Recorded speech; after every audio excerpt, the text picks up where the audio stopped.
Hello, my friends, and welcome to Tabletop Terrain Talks, where we talk. I'm not hearing you. Ow! Oh, shoot. Weston's. Wait. 1 second. Hayley is having some technical issues. Give me 1 moment. Hayley, you should be able to be heard now. Did you guys all see me whack my face with my microphone just now? I know the mic strikes back. That was kind of hilarious. That was. All right, we're going to try this all again. Hello, my friends, and welcome to Tabletop Terrain Talks, where we talk about tabletop gaming, terrain, and other nerdy things. I am your host, Hayley Bell, and across from me is this sexy man with giant headphones, Weston. They are giant. They are very big headphones. It's true. Hello, I am Weston, and we together are a party of two. We're so excited to be here with you for this edition of Tabletop Terrain Talks. Yep, and we are Twitch's resident nerdy couple, and if you want to try and take the title from us, we will fight you. We'll throw down. We will throw Boom. down. I'm sorry I kind of have sleepy eyes right now. I was snuggling with my boys before bed on the couch, and I legit fell asleep. Yeah, she was out on the couch. I'm like, honey. She's like, it's 7:30. Time you need to to get go. up. Anyway, but we are really excited to be here with you guys today. We have a very big day of news for TTRPGs. There's some pretty fun stuff that is going on. Some expansions of some worlds and whatnot. But first, before we do that, we must do some announcements. Our brand new show. Maybe. What are you doing? Just go. I'm just messing with I'm levels. just hearing things as you do that, and it's freaking me out. Go ahead and mess away. We have a brand new show, The Family Gaming Experience, in conjunction with Lost Tribes Gaming, who happen to be in the chat right now, that had our first inaugural episode last Wednesday, and it was a serious hit. We had an incredible time. We had some fun conversations about TTRPGs, about family-friendly content, about being Mormon and a little nerdy and crazy. And on the 29th is going to be our next episode. It's going to be featuring Thomas from iCast Fireball and Abby from Tomes of the Chaos Bard. If you are not familiar with either of those podcasts, they are actual plays of D&D 5e, and they are family-friendly, fun, interesting, fairly well produced. Not fairly well. They are very well produced. Both of them are. Our kids enjoy listening to these ones. And these are ones that we can play and say, hey, kids, we're going to listen to something as we drive, or we're going to listen to this today. And we can listen to it without having to worry. Yeah, and our 10-year-old, well, almost 10-year-old, has fallen in love with both of these shows and asks for it on a pretty consistent basis here at home. So that is going to be next Wednesday at 8 p.m. Mountain Standard Time here on this channel. And then on Monday of next week, Weston and I are going to be on a show called Rollin' Bones, which is going to be a really fun experience. They normally have many people on, and it's just going to be us. Well, what more do you need? I know. I I was just honestly, surprised what by more that. do you Like they have Megan Caves on from the Savage World, and a couple of other people that are bigger names, and I just am like a little intimidated in the fact that they booked us and just us. Well, you know, So we're. I think you've got a big enough personality for. I have guests. a big enough personality For multiple a guests lot there. of people. Anyway, so that is going to be on the 27th. That's next Monday at 7 o'clock p.m.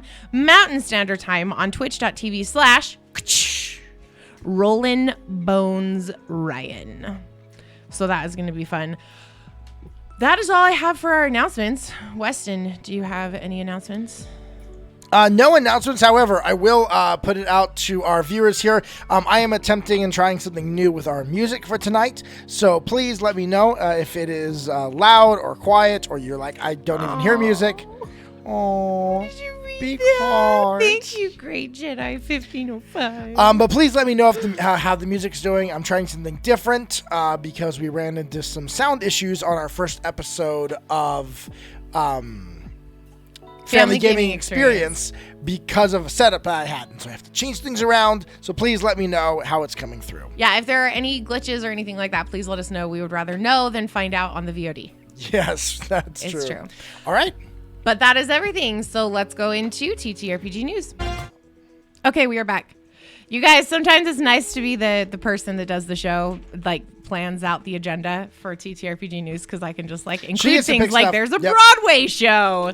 No, I think that's awesome. I think it's really cool too. That's one of those cool things where it's like you start to see the effect, the social effect of this game in a lot of ways, which is really cool.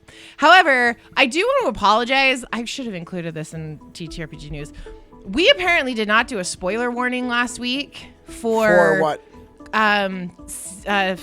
What is that show? The show with the people and the things and the kids. Stranger Things? Stranger Things. We apparently did not do a spoiler warning that Vecna was the bad guy for Stranger Things. If you don't know that. Somebody got upset with us on YouTube. If you don't know that already, you have been living under a rock. And then under the rock, you buried yourself down 6 feet under, found the Underdark, and went traveling. Okay? If you don't know that Vecna was the bad guy. I know. I just felt bad because the person actually went through and actually tagged it and said, like, just if nobody else wants Stranger Things spoiled, here they start the Stranger Things segment at this time and end it at this time. And I'm like, I did reply. And I was like, I'm so sorry. We did not mean to spoil anything. I apologize because that was just not something I thought, because it was all over the place. It was all over the place. That it was Vecna. So. Oh, wow. I've never seen Stranger Things yet. It's actually a pretty good show. Yeah, I've seen seasons 1, 2, and 3. I think you've seen 1 and 2. I've seen 1 and 2 episodes of season 2. I was so fascinated with it. And then it was like when season 2, okay, this is a problem with having ADHD, you guys. And binging things, because you get hyper fixated on something and you binge it, and then you were like, why is there no more? And then when it comes out, that hyper fixation is now gone. And so like it's really difficult to get back into a place of wanting to watch things again. And so I've not watched any of it. I still really want to, because I heard that season 4 is like the bomb. Is it? Yeah. Yeah, I guess they had to not watch any of the trailers, but then the trailers don't tell you it's Vecna. The trailers give you this mysterious, figure. Vecna came up in all the D&D content, all the D&D shows, all the D&D, the news stuff is where the Vecna stuff really started getting talked about, because honestly, it's not Vecna. He's not raising undead. It's not him. It's just that's what they're going to refer to it. Just like in the season 1, they call it the Mind Flayer, but it's not an Illithid. No, it's not. It's not an actual, but it's because all of the kids play D&D. And it's the closest thing they can liken it to. Yeah, because that's why they call it the Underdark, because it's the Underdark in D&D when it's not actually the Underdark. It's like this really weird, creeped out version of our world, not the Underdark, because the Underdark was its Wait, did they call it the Underdark? I thought it was called the In-Between. Did they call it the In-Between or the Underdark? Mech, I know you've watched it. You have now outed yourself. Haley hasn't watched it a couple of seasons, so that was years ago, literally years ago, that I watched season 1. So I don't think they called it the Underdark. I thought they called it the Underdark. Yeah, it's the Upside Down. The Upside Down. That's what it is, because it's like our world, but upside down. Okay, I got it. I thought they called it the Underdark.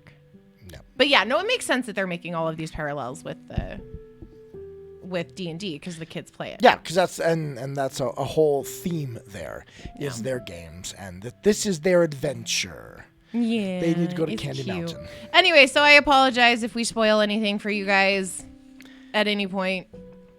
Hey, guess what? Spoiler warning: Vecna's in. For the last, couple of minutes that we talked about it again. Oh my gosh, you guys, I suck at this. Oh, and if you don't know, they call the other side in Stranger Things the upside down. Spoiler there if you haven't watched anything of it. Maybe you were waiting until the 4th season came out to binge watch everything. Because season 4 is the last one, right? Yeah. Okay. At least from everything they've said. However, depending on how big of a cash cow it comes out to be, maybe not. That is true. This is true. Okay, so tonight's conversation. I don't need my notes anymore. The main event. Yep. Raw. Ra. This is D&D Raw. They have a season 5 coming. Okay, you guys, They're doing a season. Here, Come on. Here's my question about this though. Is this going to turn into Supernatural where it's like they just keep on doing seasons of the show even though like the magic is gone? Okay, Meg says 5 is the last. Okay. Is it really though?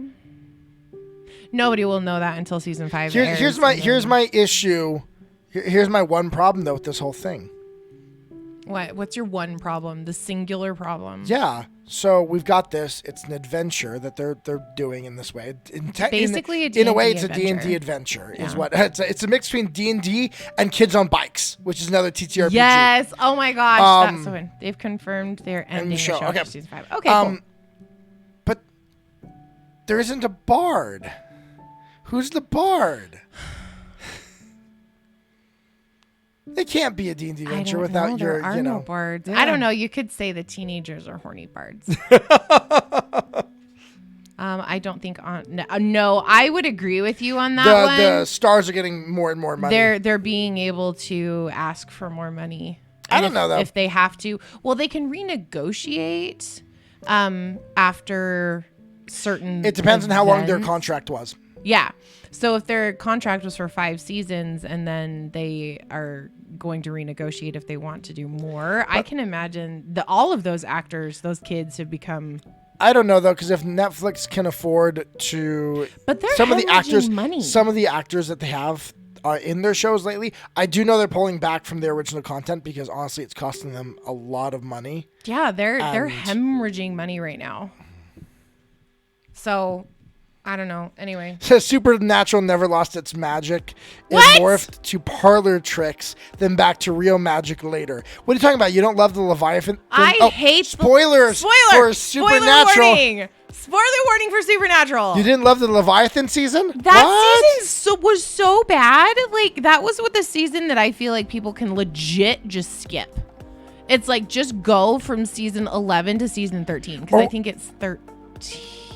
Well, and then I didn't really like the season where season 4 cost $30 million per episode. Wow. Haley, can we become Netflix movie stars? No, they didn't pay that much. Yeah, but I'm sure that there's for each actor, but I guarantee you they're, oh my goodness. Well, the special effects on it and everything. Yeah. But then these are bigger and bigger actors than they were before and can ask for more and more money. Well, and they keep casting in new roles and stuff, bigger actors too. True. But yes, spoiler warning for Supernatural. There are quite a few seasons there in the middle that just like sucked. That like you legit could just skip. Yeah, can I have $30 million per episode? I would be okay if Netflix wanted to bankroll our show. There we go. TTRPG news coming on Netflix in 2050. I wouldn't be surprised, honestly, if Netflix started to do a gaming thing because Amazon does. Amazon has a whole gaming section. Well, technically Amazon does because they have Twitch. Well, yeah, but they have like an actual section of their. It's like Zebra Gamer and stuff has all of his stuff. Had all of his stuff on Amazon. Yeah, so it's $350,000 per episode for Millie Bobby Brown and Winona Ryder and David Harbour, and then the other members of the cast had $250,000 per episode. That's not a bad disparage. Is that the word? Difference. It's not. It depends on what you were wanting to be here for, Steve Matt. We haven't discussed the actual conversation yet. Hold on, he got an ad. Oh, shit. Oh, man, I hate that. I hate the ads. I wish we could turn them off. Yeah, we can't, we have to get to a certain level of viewership stuff like that before you can do stuff like that. You basically have to be a partner, and then you can choose to turn it off, and we're never going to be partners with Twitch, so... Don't never say never. No, I didn't mean that Whatever we would do. never be able to get there. I'm just saying... even if we got there, I would have no interest to get tied down into a partnership with Twitch. Our main topic of conversation was not Netflix and Supernatural. I apologize that they hijacked there was a squirrel conversation. Over there. Our conversation today is about for which we advertised, so we have to be good on the conversation. This is what brought CEO Matt. I know. Raw versus cool. Rule of cool. When should you be raw? Why should you be raw? Or Are they more like the pirate Raw, code? Relevant. Is it more like the pirate code? You know, more like Yeah. guides than actual rules. The pirate code laid down by Barfleur. Yeah, you have no They're idea. more like guidelines. Yeah. So this is Welcome always aboard. a big thing. At every table, you have your question, and every GM has to decide. Rare. Instead Yes. of raw, can it just be medium rare? You know what? We should describe level of attention to rules as written that way. Yes. It's like I'm more in not raw. I'm more of like a medium rare, and well done would be somebody who just throws all the rules out and it's just like I'm just gonna do whatever, however. What would be? Well done. That's well done. It's more That like would be well done. jerky. Like some guys' games are just like, yeah, that's just jerky. It's straight up No. jerky at this point. The Wheel of Time game that we played, it was jerky. That was straight up jerky. It was fun, but Kyle it was threw all of the he rules. threw of that every game rule the out window. of the door. It was just like, It was so we're gonna much do fun, whatever. though. It was so much fun though. I So, freaking loved it. Let's talk about. Hi, Let's Sensei. define what is raw.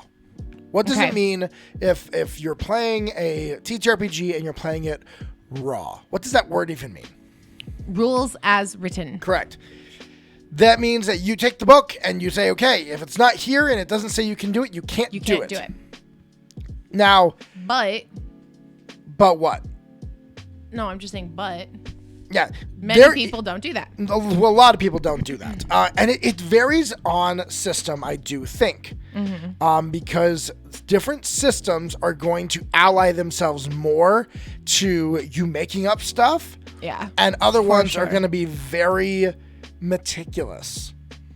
That's like if Okay. you're, to put this on a spectrum, if you're playing Warhammer, which is, Okay. it's a more of a war game. It's more of, everything is calculated. Everything's just, you don't change things there. No, I've you got- don't. I've It's got like a my video minis. game. Yeah, it's like a video game.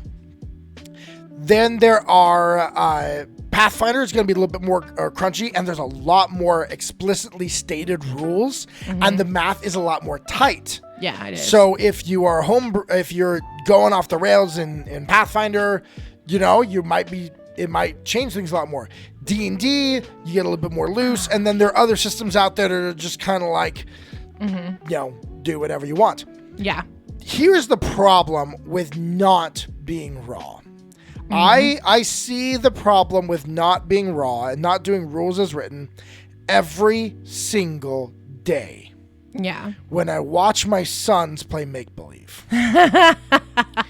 So if you have children or young nieces or nephews or just seen children, here is how make-believe works with them.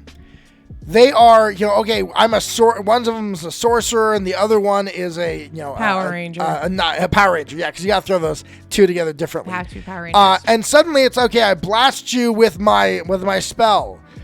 Oh, well, I hit you with I summon my Zord and my Zord hits you. Oh, well, I've got a shield that blocks Zords. Oh, well, but I've got a shield destroying blaster.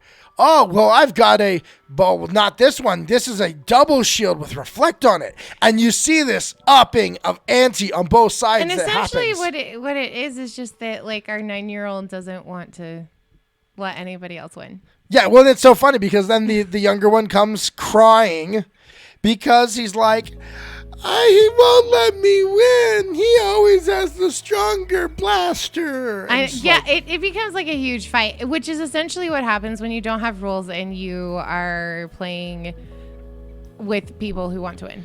And so it definitely can become a big problem if you aren't playing by the rules. Because if you don't play by the rules, especially imagine if you're playing an organized play. You're going to conventions or stuff like that, and it's an organized play. It's with people you don't necessarily know.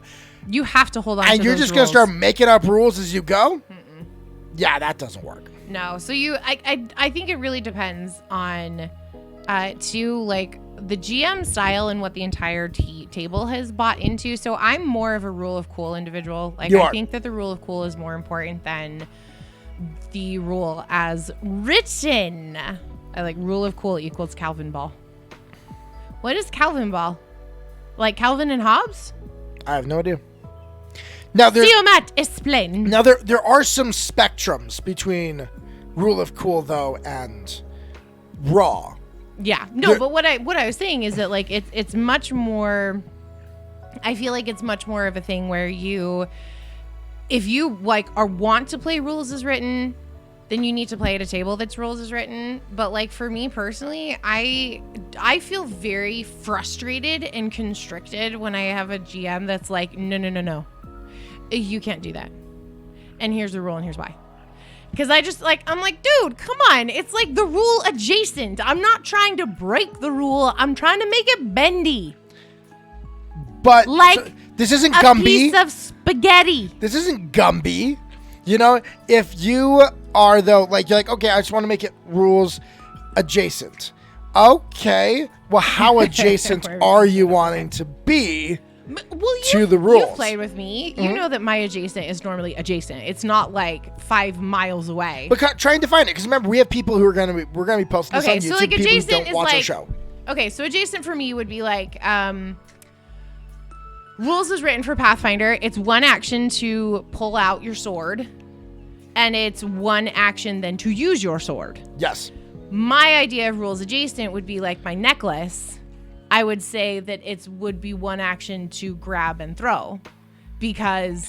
But it says in the rule book that with that necklace, it is an action to. I know, but I'm dagger. thinking logically, it makes sense with a sword because you're pulling it from a scabbard and you're putting it in your hand. When you're grabbing a little knife that hangs out on your necklace that just pulls off and throw, like you can do that in 1 action. You can grab it like this and throw. Yeah, and that's what I'm saying. Like, it makes sense. You wanted me to define rules adjacent. Okay. This is what rules adjacent is to me. Is that it makes sense logically, and I grabbed my hair when I did that and it hurt. It makes sense logically, like realistically, that you can grab it with 1 hand and throw in the same motion. Okay. But with the sword, you have 1 motion to pull out and then 1 motion to turn and attack. That makes sense to me. And by the way, Matt, he says, no, you can't because it won't be accurate. I've done throwing knives before, and if you got them in a good location, you can throw pretty Haley quick. wants Paschetti rules. Yeah. I do want Paschetti rules. But then there's I think in the rule book, I can go, if I look up the necklace that you do have, I do think it indicates that it takes an action. Yeah. To pull the dagger off. But see, that's the other thing too, though, Theo Matt, is that if you have quick draw that lets you do that for it in 1 action, then having it realistically as a GM who does Rule of Cool more than Raw, I would probably let people do that without having the feat, because obviously somebody was using their thinker and they understand that you can do that. What do you mean? Oh, because of the feat quick draw? Yeah, like the feat quick draw, like obviously somebody was like, well, you could probably let them be like, you can do that. That's like a thing. Well, it'd be a skill though you'd have to learn, because if you think about it, Japanese sword styles, there are certain sword styles that We're not talking about that. We're talking about rules adjacent. That are, you can pull and they pull and attack in the same motion. And it's a specific school of swordsmanship. See, Matt, I feel like I'm going to piss you off today. I'm not trying to, love. So, there is but here's the thing. There is, and you're right, there are feats, and you're like, okay, there's a feat for that, and if you want that, you can take that feat. Okay. Agreed. Yeah, want to do it, take the feat. Yeah, I get that, but like, is that a general feat for Pathfinder? Yes. That's a general feat? Okay, cool. But in D&D, is that a thing? Yeah. It's quick draw, general feat. Actually, thinking about it, no. I already know that you're wrong. So D&D, my D&D friends. Tell me what you really think, Siamat. Don't hold it in, babe. Okay, so Siamat says it's a class. It is a class feat. Not everyone can do that. So not everybody can do it. But think about it. I'm a wizard who's not trained in quick drawing my weapons. Yeah, but I'm not playing a wizard. I'm playing a paladin fighter person champion. So which means that is a feat that I know that they can take. They have multiple ones that are about quick drawing stuff. Part of the archetype, duelist. Okay. What about D&D? Anyone of my D&D friends, throw it in there if you wanted to be able to draw without, but actually, you don't have to. Because in D&D, there is no action for drawing. You can interact with an object to draw a weapon without spending your action. But you only get one of those, they claim. And say you only get one of those. Okay.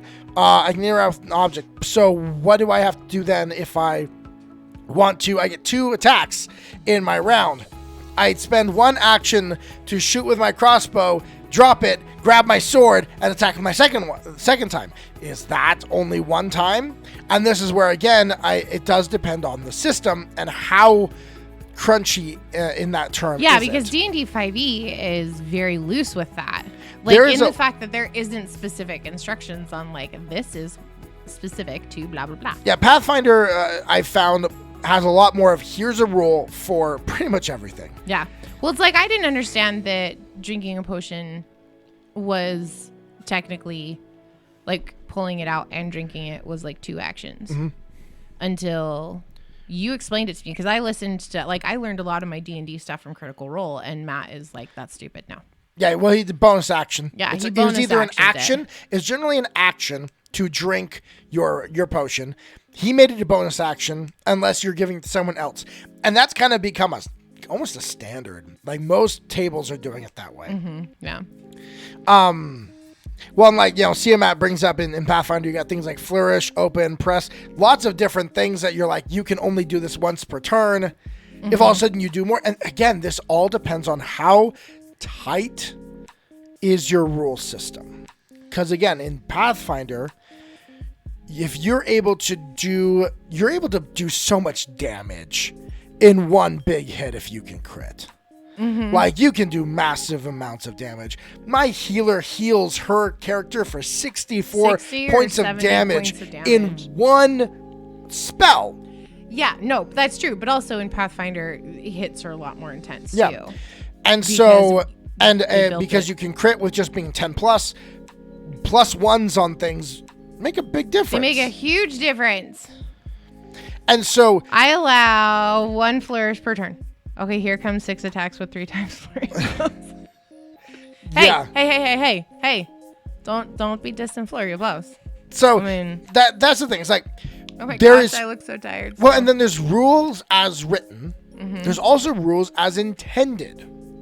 But how does anyone know what the intention of the writers were? A lot of times that's where they go to forums and then they get the writer to state something. Oh, Chris comes on and is like, this is what we meant by this. And sometimes that has to happen. Like there are a couple of things that have come out in recent books that have required clarification. No, that's true. That's like I'm playing a Gloomstalker Ranger in a D&D campaign. He's a groom stalker. Gloom. Stalking I'm to groom. Which could be taken either way. Either way. It's a female who never really left her house and has a hard time interacting with individuals of the opposite sex. But she really wants to get married. And so she's a groom stalker. And then I'm thinking you're just like sitting in the shadows waiting for someone to sit down and you come out with your scissors. I'm going to groom you! Oh boy. I'm sorry, I'm silly today. But there in that one it talks about you can attack if you go before someone else in initiative for the first turn, you can attack an extra time and then the attack gets an 1d8. Mm-hmm. Extra damage, and people have been like, wait, is that on the 2 attacks, the action you get 1d8, or is it on the second attack only? Yeah, I've heard a couple of people say different things on it. Mm-hmm. And so so most people check Sage Advice with Jeremy Crawford for D&D. On Pathfinder, they jump on the Pathfinder forums and stuff like that. I just found my next villain. I'm so glad we could provide that to you. Great. In Pathfinder, you go watch Nonat's videos. Pathfinder, you go watch Nonat. Nonat ones is like the rules person for. I mean, there's also rules lawyer. Is so you but you can also go on the official Paizo forums. They're generally good at interacting and engaging, but that's the rules as intended. Okay, as I read this, I think what they were trying to get at was this thing. Yeah. So that's rules as intended. Uh-huh. Well, and I think rules, I kind of like what Grace said just a second ago, rules is interpreted, which I think is a good thing too, is like if the GM is interpreting it this specific way, then this is the way that it is, like, period. If your GM decides, here is how I interpret this rule at my table, that's the end of it. Don't go search the forums. Don't go try and disprove your GM. Mech has never played PF or PF2. I think we need to change that, Mech. Yeah, you need to be a guest star. You need to come be a guest on our show. You can be a guest star on our show sometime. You can be an NPC. We have a couple of months left for this campaign, so we do. But don't do that, okay? That is super frustrating, super damaging to the relationship. Especially, I experience this every day. My 9-year-old does this. Oh my gosh. No, it's not that way. And then he will go when he's not supposed to and try and search online to prove me wrong. It's like, no one likes this.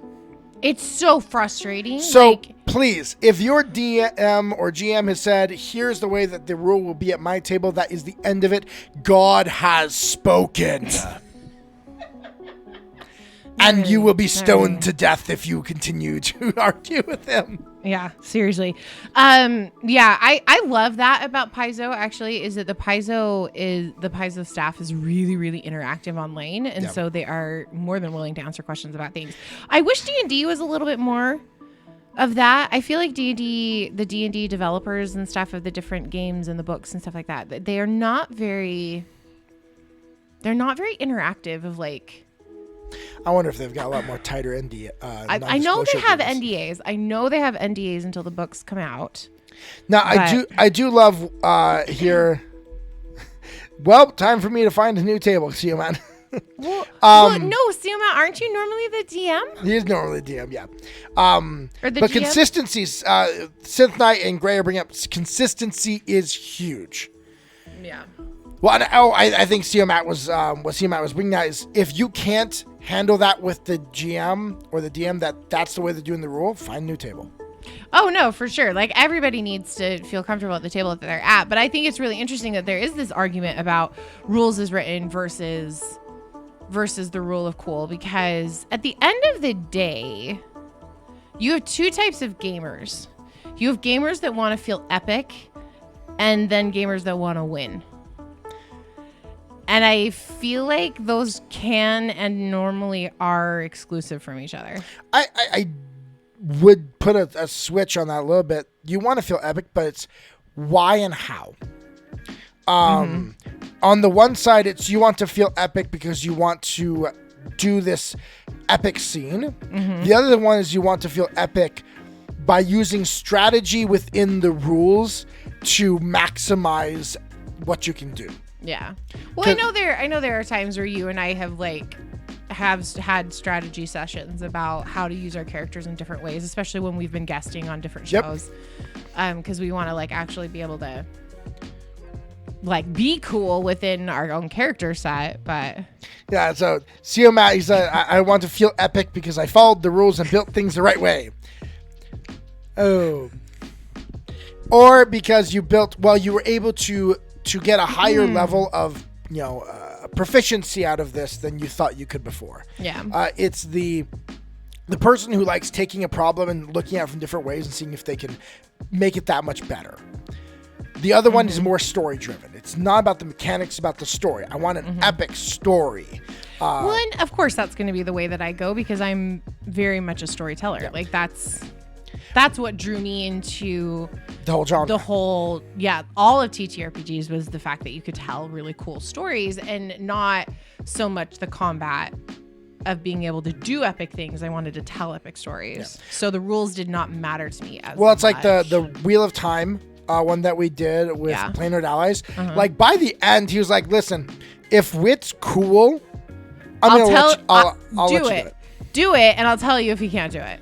Essentially, it was and I had a really hard time wrapping my head around that, though. So did I. We really struggled. It was the finale, and Hamilton, if you guys know who he is, within the TTRPG space on Twitter, he was on, and he didn't even have a character sheet. He just basically was told by Kyle, here, these are the abilities that you have. Go have fun, and it was when Kyle said at the break he doesn't even have a character sheet that I was like, Then okay, screw that. Okay, I know what I'm gonna do here.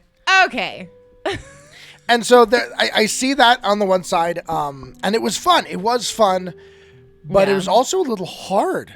Because it was hard because there is a sense of freedom within the bounds of the rules because you know what you can and can't do.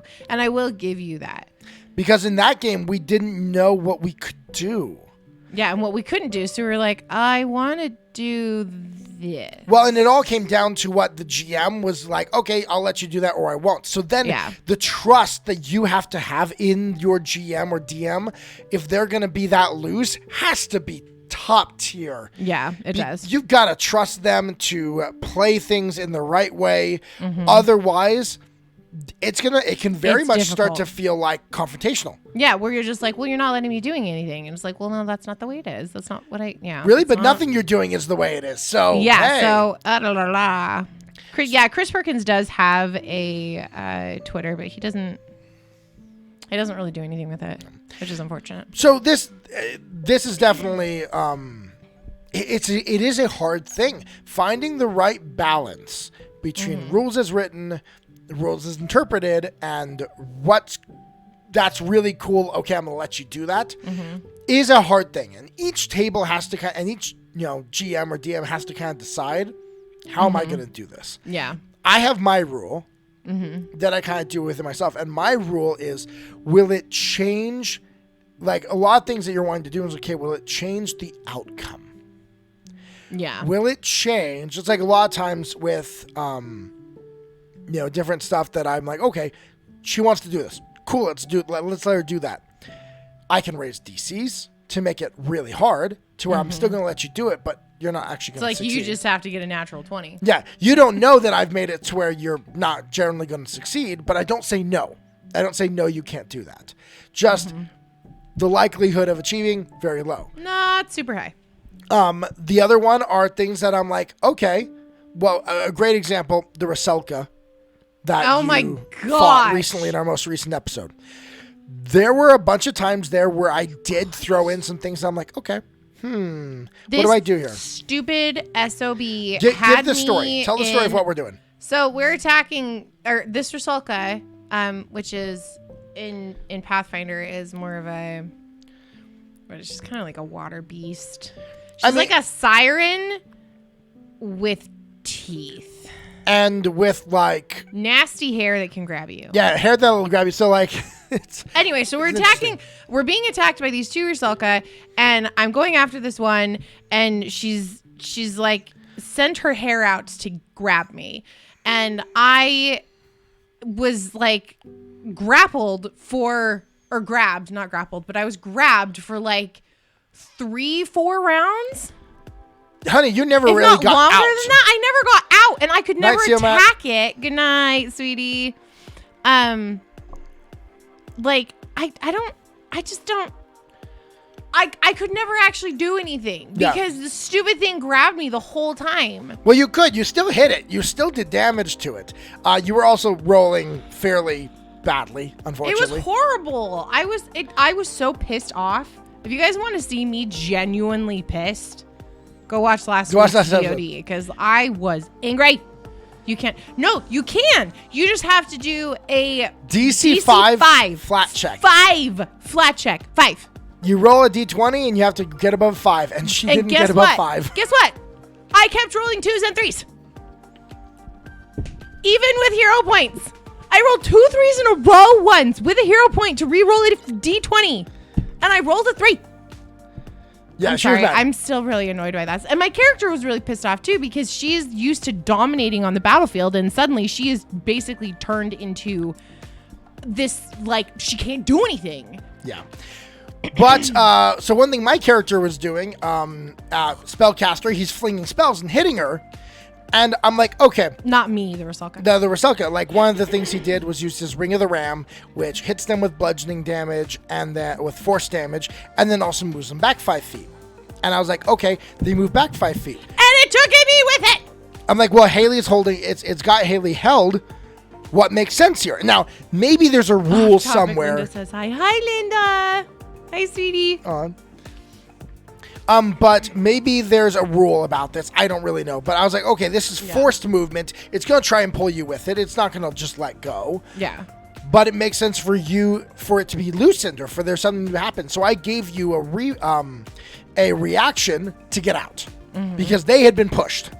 Yeah. And unfortunately, you failed them. Every single one. But I was like, okay, it made sense within the events that were happening to give you this free reaction to try and get out as she gets knocked back. Yeah. That's not rules as written.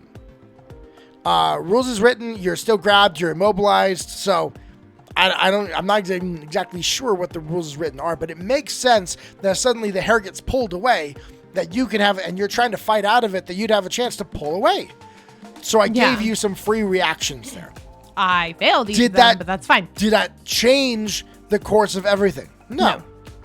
You could have taken your next turn and done that.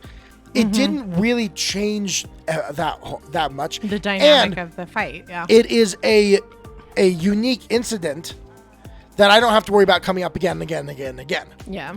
If you're like, okay, I'm going to let you use this ability that you don't have, and you let them use it once, they're probably going to want to use it every single time. And that's different. If it's like a full-on ability, like I feel like that's a little bit different. And maybe the quick draw thing, like I've given up on that. I know I'm never going to be allowed to do that. But like it makes sense. It's like that's someone else's ability. In Pathfinder, not everyone has attack of opportunity. No.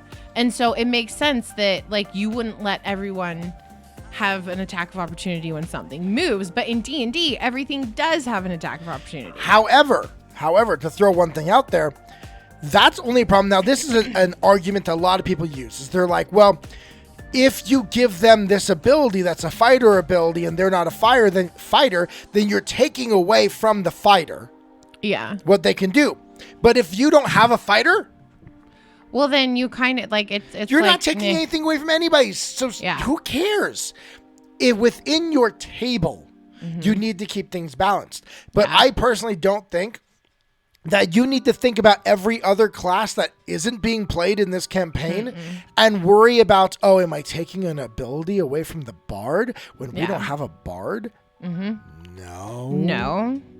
It's like, oh, the bard has some ability that, by doing its call, its songs and stuff like that and using performance, it can, give you +1 to your attacks and stuff like that. Yeah. Okay. Well, you say, I want to use the aid action and I'm going to perform a little dance to motivate the fighter. Oh, you can't do that because that's this guy's ability. Well, it is the aid action. Why not? Why not? Do we have a bard? No, we don't have a bard. You're not taking from him. Yeah. Okay, so I have a question too, because this is a part of Rules as Written that I feel like a lot of people don't think about, because there's very few shows that I watch, like APs that I watch, that actually think about this and seem to do it. But it's the GM given inspiration or hero point. Yeah. So the only show that I've ever seen anybody do this on, like really do it on, was when Abria Iyengar was the GM for Exandria Unlimited. She liked to give inspiration. She gave inspiration to everybody for like everything, which I thought was a little excessive. But on the other side, I have watched so many APs. Nobody gives out special abilities or rerolls or anything like that, even if they are a part of the game. So if you have a GM who's not using something or utilizing something, do you think it's appropriate for a player to be like, hey, just a reminder, you can do these things, or be like, hey, was that cool enough to get a hero point? Yeah, I think that is perfectly fine. I think most people at most tables would say, if you do something really cool, be like, hey, was that cool enough to get an inspiration? Inspiration. Because the GM forgets. Like, I forget to give hero points out for cool really stuff. Do. Like, it took something pretty epic when we had the Tomes of the Chaos Bard on playing with us for you to give out that hero point. That was like the only hero point. It was the only hero point that I've ever given out on top of what was already provided because it was a new session. So, yeah. I mean, so that is reminding a GM, they don't remember everything. They're not omnipotent. No, they're not. So reminding them, fair. Mm-hmm. If they seem to be on something, it seems to be a consistent thing, maybe talk to them away from the table. Yeah. You know, don't do it in front of the whole players and call them out. Yeah. Because then you're just causing interpersonal issues. I would agree with that one. Yeah, Max says there's so much going on behind the DM screen. It's easy to overlook handling stuff. Handing stuff like that out. Yeah, it is. I just think it's really interesting that it is a part of the game where you are actually encouraged as a GM to give that to the players. And I know that that's one that has been used as an example of like, how do I encourage my players to role play? Yes. Is by giving inspiration for good role play. Here's the other thing, though, that I've heard, and I'm... Gray says, yes, I am a DM. Am distracted by other things that you forget to give those out, or even ask to roll something. I know. Asking to roll for something is so my thing. Hayley, like, I forget to have people roll for stuff. I mean, like, Dave, you know, you've played with us. Like, I'm like, I just forget. I'm like, oh, yeah, you should probably. And Weston remembers, and he's like, do you want me to roll for that? And I'm like, well, here's one of the, you know what's one of the reasons why I do that? Why? Is to help remind me that I need to ask you to roll for stuff? No, it's not that. Oh, okay. I see in this, if you don't ask people, especially in social type encounter type things in your game, role play encounters, if you don't ask them to roll, if there's no rolling, then you literally are basing a completely subjective view on how well you thought they role played. They role played. Yeah. And their acting ability. And that, their which isn't really ability. Fair. It's not. Like, not really. And so my character might have a really high charisma and high persuasion, and I might not personally have that. Yeah. And now I'm expected to act to that level that I can't. But if you let me roll, my character can probably do it. It'll probably be fine. And so that's where I do see that rolling is so important, especially if someone's trying to play something that's maybe not who they are innately. I see that. But oh gosh, I was gonna say something and then like my players get mad at me for not having them roll more. I get that though. Like, and I think it becomes an interesting thing when you have a group of actors together playing, because you are all so used to just playing off of each other. Like, in terms of acting, that's like you do forget that the roles have something to do with it. Like, if you don't do a high persuasive role or a influence role or something like that, like, it's like it doesn't matter how persuasive your acting was, because the role is what actually is what counts, what matters. Now, one thing on rule of cool that I think you should always do. In this instance, rule of cool 100% of the time. Good night, Meg. Good night, Meg. Have fun with your kidlets. Yeah, we will. We will hit you up because we need to get you playing Pathfinder. Yep. One thing that you should always rule of cool 100% of the time is flavor. Yes. I don't care if the lore says that the spell looks like this. Allow your players to rule of cool it however they want. One of the very first games that I GM'd for Pathfinder, we'd invite some friends over. They had played D&D before. They jumped in. One of them was playing a Leshy druid, and he was using wild shape, and he wild shaped into a bear. And I was like, wait, does your bear have fur or leaves or like grass? Yeah. And so suddenly we envisioned this like plant construct of a bear that he would turn into. Now, according to rules as written, he turns into a bear, which would mean he has fur and he's all that stuff. But we flavored it completely to match the fact that he was a Leshy. Yeah. And it made it cool. It made it his. It made it something that was personalized, but it didn't change the role. It didn't change the mechanics. It didn't change anything like that. And that is one where you should always rule of cool, is if it doesn't change the dice roll, go ahead. It doesn't hurt anything. 100%. One thing I know that we've Abby avoids rolling because she's always fails. I sometimes am great. Sometimes I'm bad at it. Last week, I could not roll very well. I really, really struggled like the whole time. Well, it's like sucked. One thing that I homebrewed in R or changed was that flavoring of my telekinetic projectile for Az. So I allowed Az to telekinetic projectile his scalpels. He is a medic. He is a physician. He has his scalpels. And I allowed him to telekinetic projectile his scalpel. Which I thought was really cool flavor, which changed to slashing damage or piercing damage. It was piercing damage. And now later on, because it was piercing damage, I did then allow myself to use a spell that lets me see their organs. And if you have something with piercing damage, you can then do an extra, 5d6 damage on it. So now I'm combining my telekinetic projectile with that. And it does a hell of a lot of damage. It does. But I also have to spend one full turn prepping where I do no damage before I can start using that. Yeah, which is a little hard and frustrating if we're like in a serious bind, but it does a lot of damage. But in that case, I mean, changing the damage type does change some things. But you know what? It is not yet to this day, I think, turned the complete tide of a combat.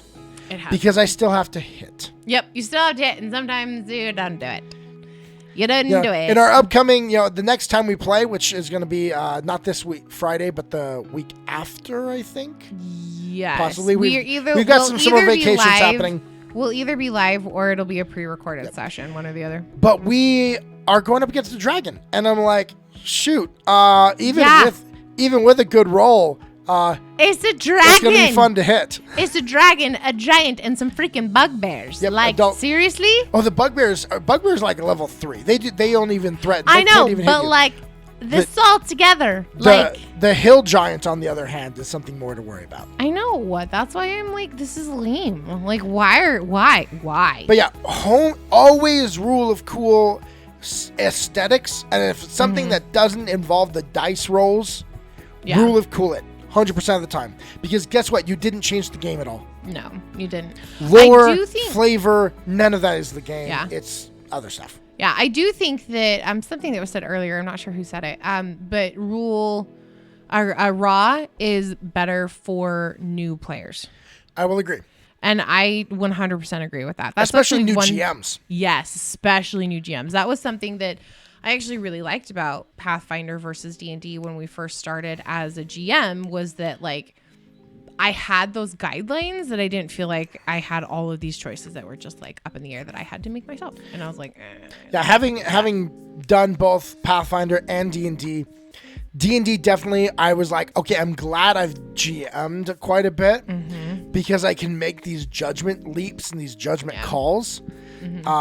Whereas Pathfinder had a lot more explicit rules on everything under the sun. Yeah. There's a reason why the Pathfinder core rulebook is way fatter than the D&D one. It's intense. It's like 3-4 times as big as the D&D one. It's not that big. It's huge. It's definitely bigger. It's not that much bigger. The D&D ones are only like this thick. Yeah, it's about double the size. I don't have a physical player's handbook for D&D here. Yeah, we do. They're about the same size as like Mordenkainen's. We have those books. We have those books in a hard. I don't know. They're out there in my desk if you want to. They're 3 times as big. But there's a lot more rules now. That means you got to read all that. It's a lot to remember. Which is also hard on a new GM. Here's the big thing. Generally, unless you're doing something really weird, you're not gonna break the session. You're not gonna break the game. And if you homebrew, if you let them do something and then you realize that, oh, that kind of destroyed the encounter, that kind of broke it, then just talk with the player and be like, hey, I know I let you do that, but I don't think we can continue doing that because it like, look what it did. Yeah, it was cool. Problem. It was cool and all, but I'm gonna have to not do that in the future and talk to the players about it. This is the big thing about this, is just talk in your table, and within the realm of your table, if you and your players are cool with something, go do it. Yeah. Go do it. Go do it. And if you gave them suddenly something and you're like, oh, dang, they do a ton more damage now than they did before, go bump the HP of all of your monsters by 20 points.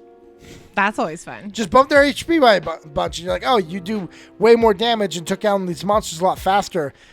Okay, they now have, an extra 20 hit points. That'll last them a couple more rounds. Suddenly now it works out. So yeah, no, for sure.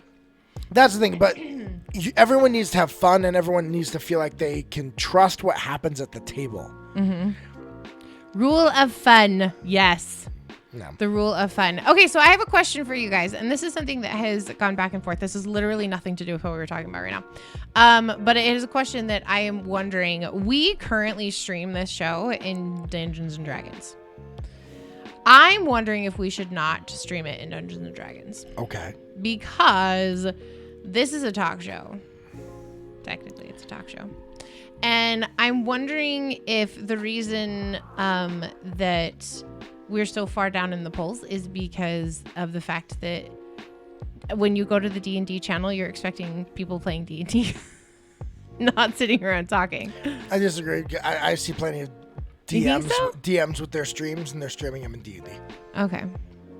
I just wondered. Ping pong brain? Yep. Super duper ping pong brain. Her brain just ping ponged for a moment. So it is rule of fun, but that's where you gotta kind of decide. At your table, what does that mean? What's fun? For me, what's fun is generally you keep to the rules unless it's something that doesn't affect a roll. If it doesn't affect a roll or a modifier, sure. Like, go ahead, do it. All right, go ahead, do it. Yeah. Well, it's really interesting. I played with Jake over at Q Times. He's been my GM now twice, and he plays it very loose. He's a very loose GM, and I actually kind of like it, just in the idea he knows the rules really, really well, and he's able to kind of interpret what's going on pretty easily. So he doesn't ever do, it's all theater of the mind. There is no maps. Which that's hard for me. Which can be a little difficult, but because he does it that way, he also doesn't get bogged down in like distances and things like that. Like he says, okay, what do you want to do? I want to go here. Okay, you're actually a little bit too far away to do that. And it's like, okay, well then I want to move as close as I possibly can, and then I want to do this. But he plays it very loose, where rule of cool is a very big thing for him, but he also knows the rules, or like he knows the rules really well, and so he's able to kind of bend and break and mess with them however he would like because of that. Well, and that's where it's like, okay, so how far away are they? Okay, they're about, it's going to take you, 2 actions to get there. That didn't break the rules. That's just where the GM decided to put them. Yep.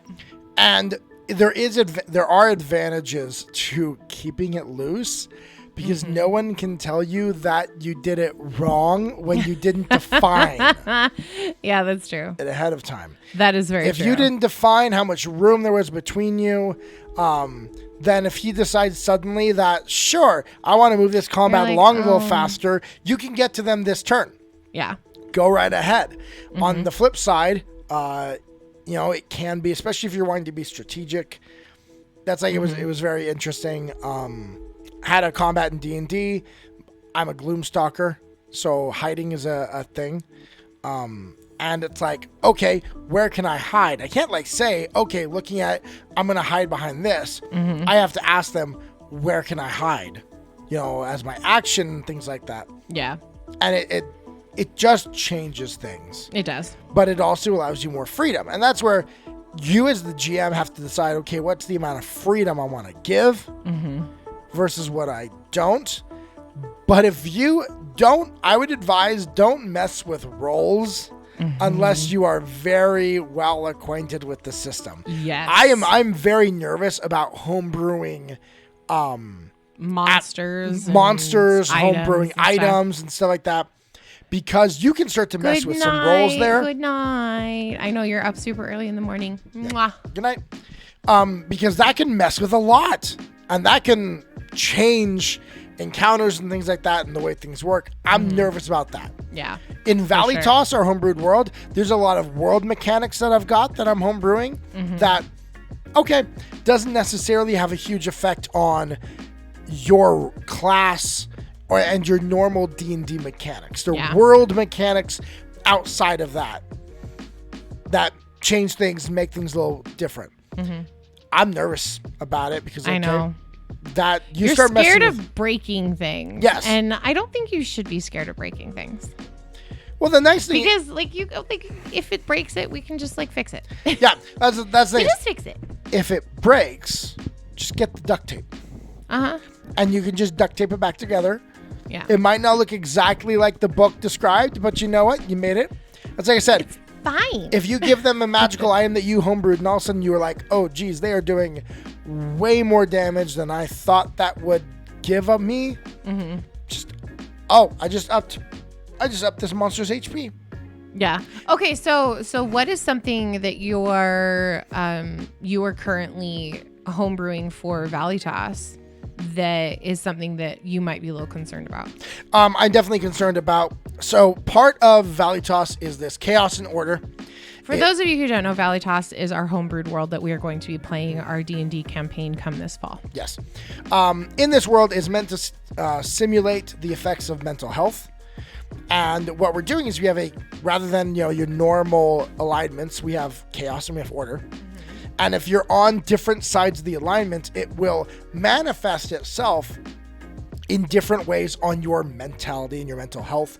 Yeah. But also it's like charisma versus intelligence, which if you're certain spellcasters will have different effects there. Exactly. And so, if you're on the chaos side and I give you a +1 to charisma based things, so now suddenly you have a +1 on all of your sorcerer attacks. That's a pretty big deal. Yeah. But then you also take -1 on all intelligence based ones.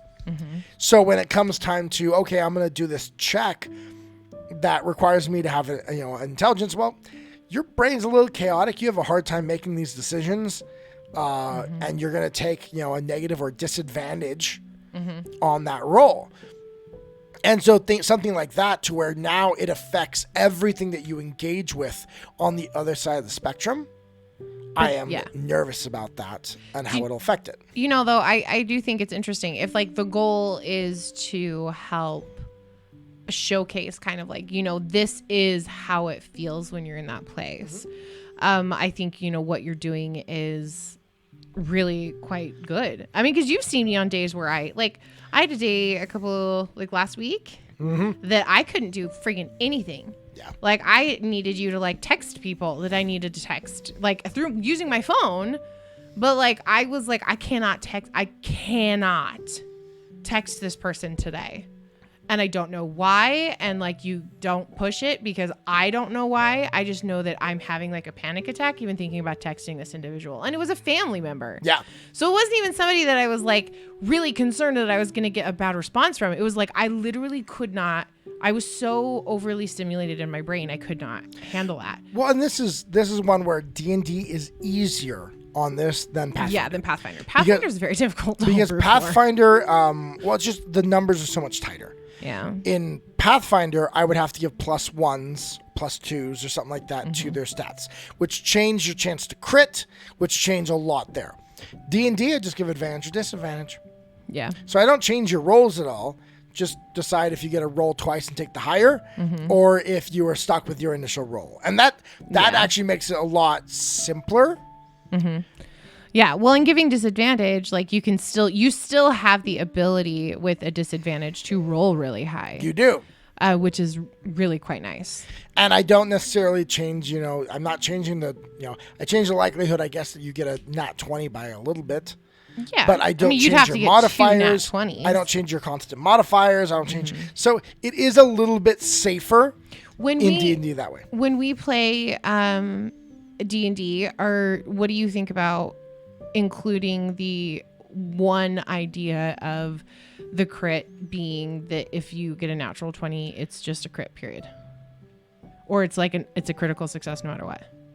That is the way that it... But because it's not that way with skills in D&D. Okay, with skill checks? Like with skill checks and I stuff don't like think that. it should be. I think that skill checks should still have to add your modifiers and such.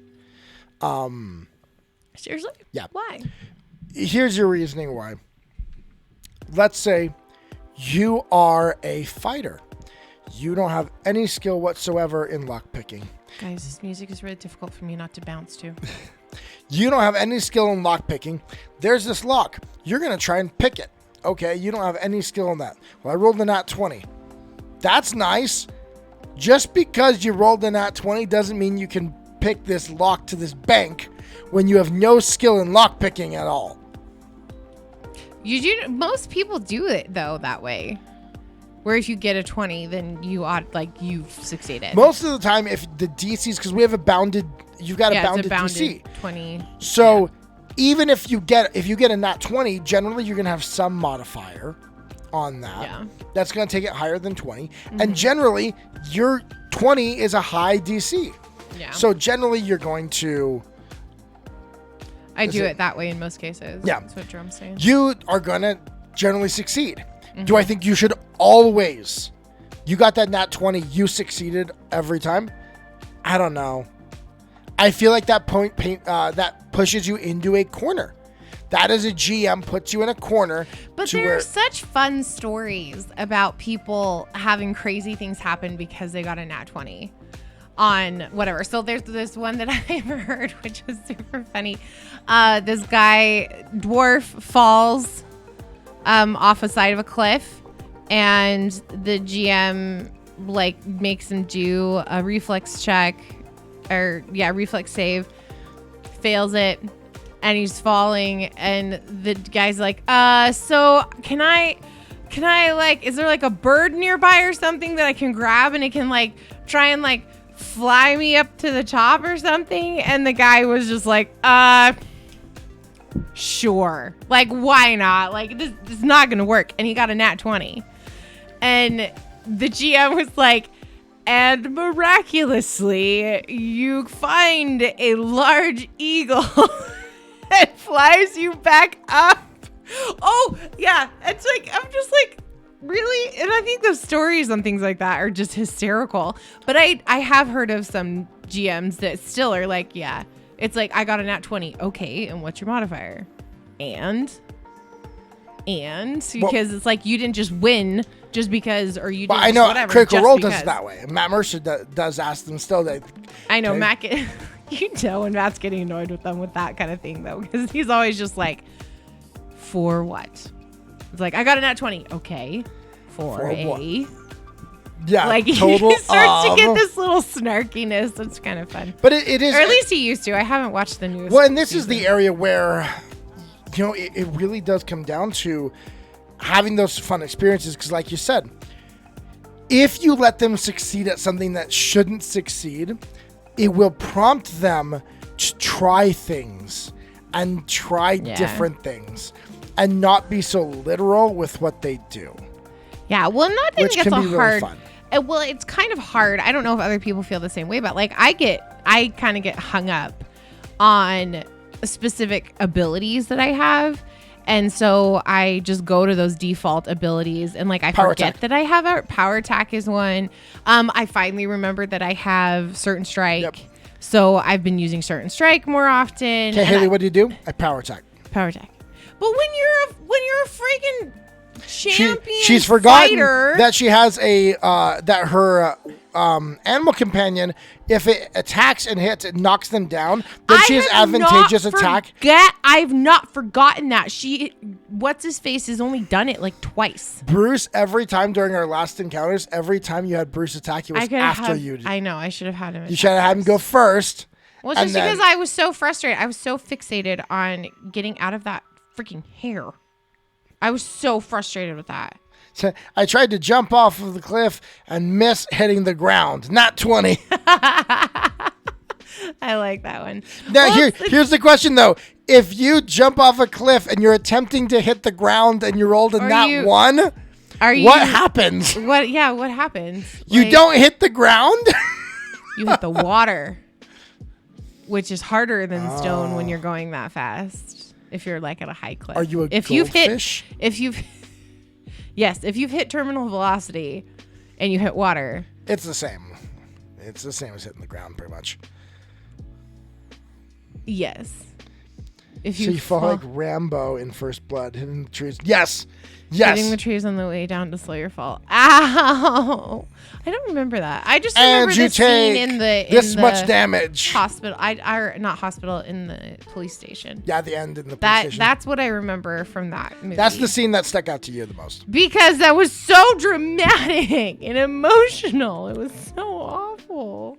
So we got in the weeds, sorry, because that's what I do. What we've kind of come with, like, you should. I didn't think that far in my ahead. mind, you should rules as written as much as you can. Yeah. There's no reason to mess with things unless you have to mess with them. That's true. But make your story and your characters unique. Oh my goodness. Bomb.com. You just bombed Weston. That was right. So you should, flavor, like. Flavor it up like crazy. Flavor it up like crazy. Like, do have all the fun flavor. there. Yeah. If it doesn't affect a roll, if it doesn't affect something like that, then rule of cool it every single time. Like, don't go like, okay, I want to do this with my character. Well, the lore says here that you did blah blah blah. Like, I honestly, how many people really pay attention to lore? In D&D, in Pathfinder, people pay attention to lore like crazy. There are some that do. If you're generally one that runs adventure paths and things like that, yeah. I imagine you would more if you're running modules. But no, it died. D&D definitely, as a community, are more open and in the playing it fast and loose, and story is king. Yeah, using my own world's not really in 5e. You don't have to worry about it. Most people run their own worlds in D&D 5e, unless they're doing an adventure path. Yep. But in Pathfinder, it's like you do an adventure path or you create a story within the world of Golarion. Well, Golarion is, I feel like Pathfinder's has a richer lore. Yeah, they've done some really, really intense, like they got a super rich work. Well, because they've stuck with one world. Well, and D&D has got multiple. Yeah. So it's like, okay, which world? Whereas Pathfinder's been able to gear all of their stuff towards one world, one lore story. And so there's a richness of lore and of culture there that I don't think exists the same way in D&D.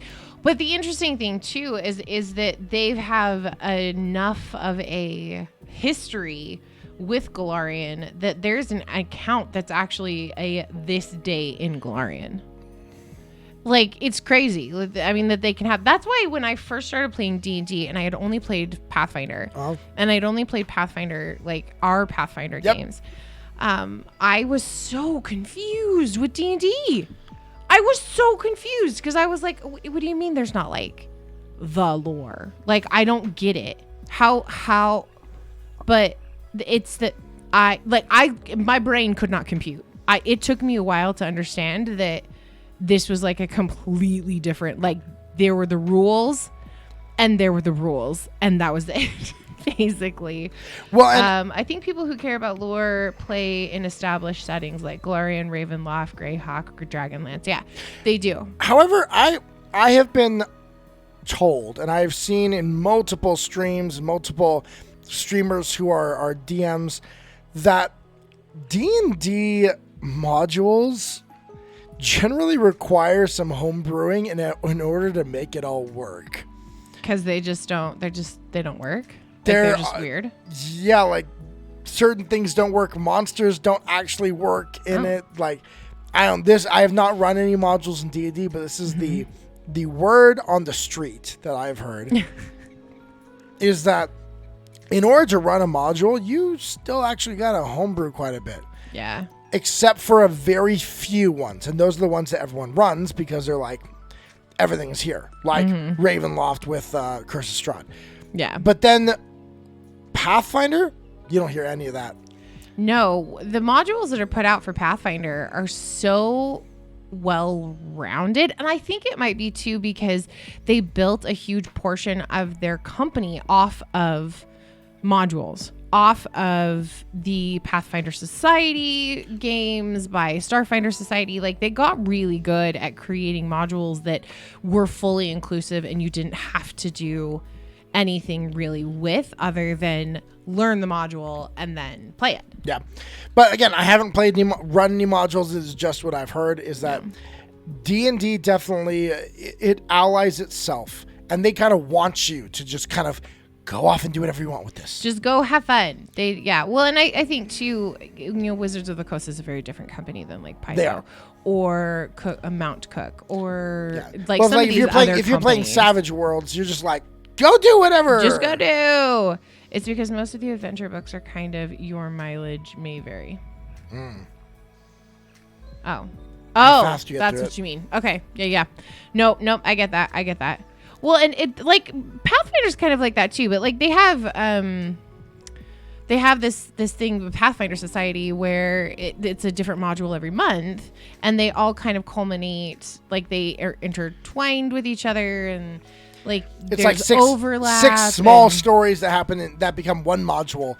And like over time, but you can just play the one. Like we've played a couple of modules, and they really are. They're very well written. I mean, they're kind of based off of, or like I kind of want to base some Pathfinder content based kind of off of the way that they do their stuff, because I have had people now at this point ask if we are ever going to write one-on-one modules. When I find time in my life, I will totally do that. We will do that. Is that something that you guys would be interested in? One-on-one modules? Duet modules that we can put out on how to, because in Pathfinder there's nothing. In D&D there's a couple of people that are producing one-on-one modules or APs.